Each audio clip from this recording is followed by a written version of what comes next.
¿Sabías que tú y yo somos purificados para una misión más grande? Quédate conmigo 10 minutos y veamos lo que el libro de Números tiene que enseñarnos al respecto. Y si ya tienes tu Biblia a la mano, por favor busca allí en el libro de Números y vamos a leer el capítulo 31 y vamos a leer de los versículos 13 al 24. Y la palabra de Dios dice así: Moisés, el sacerdote Eleazar, y todos los jefes del pueblo salieron a recibirlos fuera del campamento. Pero Moisés se enojó con los jefes que estaban al frente de 1000 y de 100 soldados que venían de la batalla y les dijo: ¿por qué dejaron con vida a las mujeres? Precisamente ellas fueron cuando, en el caso de Balaam, llevaron a los israelitas a rebelarse contra el Señor y adorar a Baal peor. Por eso el Señor castigó con una plaga a su pueblo. Maten ahora mismo a todos los niños varones y a todas las mujeres que no sean vírgenes. A las muchachas vírgenes déjenlas con vida y quédense con ellas. Y todos los que hayan matado a alguien o haya tocado algún cadáver, quédense fuera del campamento durante 7 días. Tanto ustedes como los prisioneros deberán purificarse al tercero y al séptimo día. Purifican también toda la ropa y todos los objetos de cuero, de pelo de cabra o de madera. El sacerdote Eleazar dijo a todos los soldados que habían estado en la batalla: esta es una ley que el Señor le dio a Moisés. Los objetos de oro, plata, bronce, hierro, estaño o plomo, en una palabra, todo lo que resista al fuego, deberá purificarlos poniéndolos en el fuego y lavándolos con el agua de purificación. Las cosas que no resistan al fuego deberán purificarlas solo con agua. El séptimo día deberán lavar su ropa y quedarán puros. Después podrán entrar en el campamento. Sabes, cuando leemos pasajes complejos como el que acabamos de leer ahorita en Números, lleno de juicios, lleno de batallas, lleno de cosas raras como lo de las quédense con las vírgenes y rituales fuera de purificación, es muy fácil preguntarnos: ajá, ¿y qué tiene que ver con mi vida eso? ¿Qué tiene que ver conmigo el día de hoy? Esa es una historia rara, pero está ahí nada más en la Biblia. Pero tienes que entender que la Biblia es la historia de Dios y absolutamente todo está conectado en la historia de Dios. Y seguramente algo quiere enseñarnos Dios con este pasaje. Detrás de este texto, pues, hay una profunda verdad sobre cómo Dios forma a un pueblo santo para una misión más grande, para una misión eterna. Y sabes, esto es vital para ti y para mí, para aquellos cristianos que queremos seguir a Cristo en medio de un mundo tan roto, en medio de un mundo tan caótico.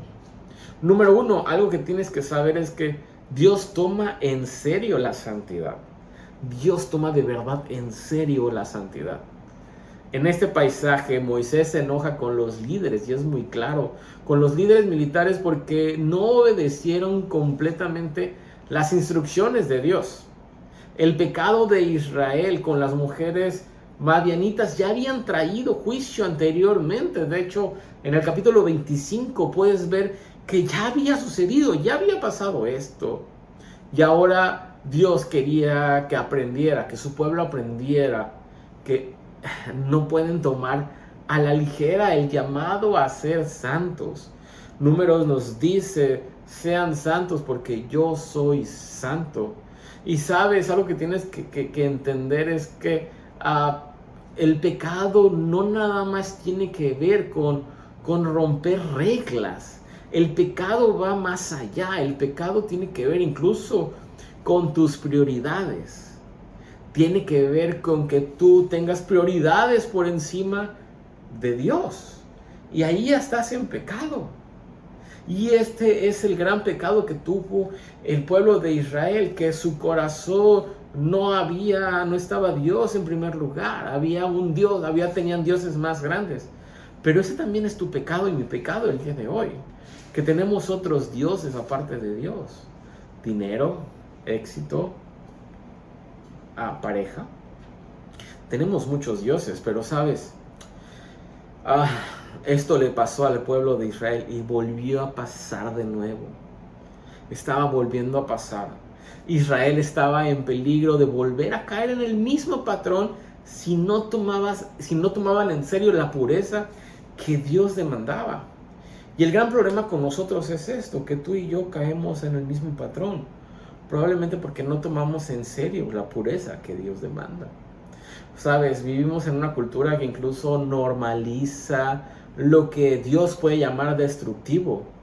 Dios no quiere que seamos legalistas ni moralistas, pero Él sí quiere que tú y yo entendamos que la santidad no es una carga, sino es una invitación para vivir de la forma en como fuimos creados. Si tú y yo fuimos creados a la imagen de Dios y Dios dice, sean santos porque yo soy santo, entonces tú fuiste creado para vivir en santidad. No porque yo lo diga, sino porque lo dice tu Creador. Entonces tu vida importa, tus decisiones importan, tus pensamientos importan. No porque tengas que ganar el favor de Dios, sino porque ya lo tenemos y eso debería transformar la manera en cómo tú y yo vivimos. Número 2, algo muy interesante es que sí, Él demanda santidad, pero Dios también provee una forma de purificarnos. Dios provee un camino de purificación. En los versículos 21 al 24, el sacerdote Eleazar explica cómo deben purificarse los soldados, pero también los objetos del botín. Él dice que deberían ser purificados en fuego y en agua. Fuego y agua, esto es muy importante. Porque sabes, el fuego y el agua siempre en el Antiguo Testamento y también en el Nuevo Testamento son usados como símbolos de limpieza, como símbolos de purificación. Cómo uno se purifica, incluso el apóstol Pedro en el Nuevo Testamento nos va a hablar sobre eso. Entonces, sabes, lo más importante de esto es que esto anticipa algo, que Dios sí en efecto requiere pureza, pero Él también provee la manera en que tú y yo la vamos a alcanzar. Sí hay una pureza que pide Moisés aquí en ese texto, pero también se está dando el medio de cómo iban a ser purificados. Fuego y agua. Y eso es muy interesante porque, sabes, todo el Antiguo Testamento, tienes que saberlo, siempre va a apuntar a Jesús. Todo el Antiguo Testamento va a apuntar a Jesús, porque Jesús va a ser el verdadero fuego que purifica, pero también va a ser el agua que limpia. Entonces tú y yo el día de hoy ya no somos purificados por rituales externos. Ahora tú y yo somos purificados por la sangre de Cristo, que transforma nuestro interior, que nos limpia de nuestros pecados. Y sabes, entendiendo esto, que la sangre de Cristo ahora nos purifica, sé que tú y yo luchamos con culpa.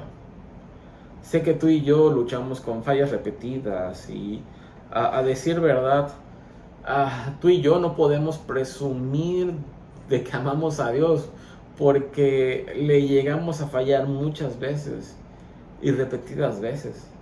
Pero sí podemos presumir del amor que tiene Dios hacia nosotros y que Él nunca nos falla. Y esto tiene sentido porque, sabes, si tú piensas que tú no eres suficiente para Dios, te equivocas. Porque tú fuiste comprada con la sangre de Cristo.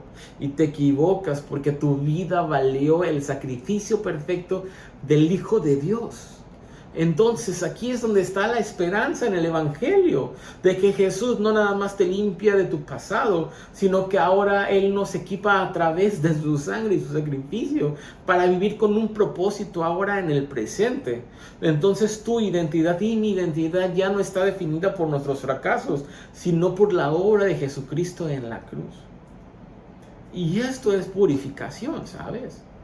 Este pasaje puede parecer muy lejano, pero su mensaje sigue siendo urgente y sigue siendo muy actual, porque Dios nos llama a ser santos porque Él es santo, pero también Él nos purifica porque nos ama y nos quiere para una misión mayor todavía: ir y hacer discípulos, extender el reino de Dios.